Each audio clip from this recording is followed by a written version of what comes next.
Good afternoon, all you smart yet insane souls trying to figure out what's going on in this strange wilderness we call reality. One of the ways to think about how we're going through life is, where does consciousness come from? Because that mystery will really have a deep effect on your behavior and your happiness levels. So I boldly assert that consciousness is in the brain. It comes from the neural firings, the patterns. We don't know how. We barely scratched the surface. They have learned a lot, though. There's these layers. Why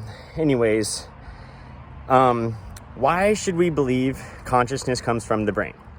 So, obviously, you shouldn't just go on the feeling you have. I feel like myself is kind of somewhere right behind my eyes, but feelings don't tell you anything about reality. So we need to use evidence and reason. And now we got to be weary of reductionism, which would be kind of going too far, where you say, well, it won't work without this thing, therefore that thing caused it. That's not good logic. That's some logical fallacy. I'm not sure which one, but so let's be aware of that up front. But it does tell us the necessary conditions for consciousness. So for instance, let's go back to the French Revolution. A guy named Mr. Guillotine came up with the device to kill people. Which part of the body did it cut off? Why did they do that? Because that's where the person, the consciousness lived in their minds, and demonstrably, the bodies didn't get up and walk around once the head was cut off, versus if you cut off a leg or you cut off an arm, that person will still talk to you, probably. They might be pissed, but anyways, they're still going to be like someone with the lights on in there. Okay, let's move forward a couple centuries to Phineas Gage. Phineas Gage was a railroad worker who was tapping down this black powder when boom! Oh, by the way, black powder is sensitive to pressure shocks, so it's not just fire. It can also just go off from pressure waves. So he was tapping it with a hammer, and boom, this rod went through his eye and out the top of his skull. And I guess it was traveling fast enough, and it was hot and smooth, or whatever reason, it kind of sealed the blood vessels, and he didn't die. He survived. But his personality was radically changed. He had been a calm, patient, loving husband and father. All of a sudden, he was a wild addict, gambling, alcoholism, cheating on his wife, not taking care of his kids. So his personality radically changed in the blink of an eye because part of his brain was damaged.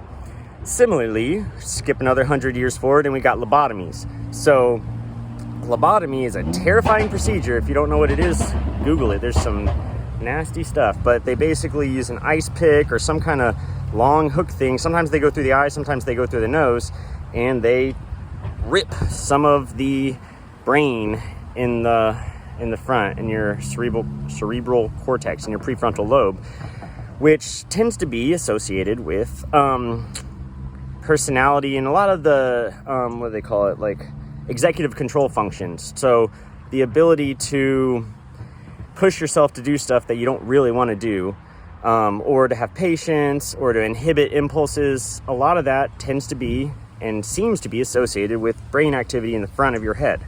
And lobotomies is another line of evidence that shows when you mess some of that stuff up, the consciousness changes. It's not like, scrambling a bit of your knee, it's going to hurt, but the person will be able to say, like, ow, that hurt, why'd you do that? If you scramble a little bit of the brain up here, the person won't be able to say that anymore. You've effectively crushed the person, and now it's just a husk of a zombie person, even more than the average American. Okay, so another one, EEGs, electroencephalograms. I think I said that right. Basically brainwaves. So they didn't know this, but somebody at some point tested, hey, let's, attach some electrodes and see if there's any change in voltage on the scalp. Sure enough, there was. And sure enough, it correlates with outward behavior and brain states. So a trained person, or you, if you looked at a few of these and got some ideas about how they work, EEGs I'm saying, you would be able to look at these wiggly lines and be able to say that person's sleeping, that person's paying attention to something, that person's in a relaxed state, all from the voltage differences on wires that were attached to the skull or scalp, which, again, it's not 100% proof, but it indicates that something about behavior and consciousness is correlated with physical activity in here. Okay, the last one I'm going to do is fMRIs. They've gotten much better in spatial and temporal resolution lately, meaning where before there was just big blocks of like, oh, this part of the brain's, functional magnetic resonance imagery. So they, flash a magnet basically and then detect the resonance, the way the flash of magnetism makes your cells wiggle, changes with behavior, with especially glucose levels. So they can tell where the sugar's going or where the sugar's being depleted in the brain, which tells you which brain regions are hungriest, which tells you they were working hard, which tells you like what the brain was doing. So you can flash pictures at somebody and see which part of the brain lights up, or tell them a story, or ask them to do a task. And this stuff has gotten crazy sophisticated lately. And again, that's not proof, but it is heavy correlation.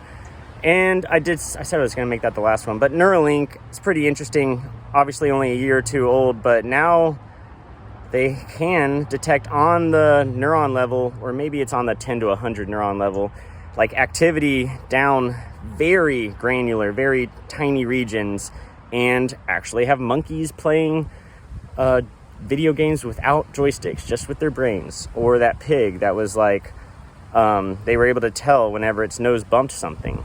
So there's a lot of evidence that consciousness comes from the brain. So if you want to hold a different idea, you should have as much evidence too.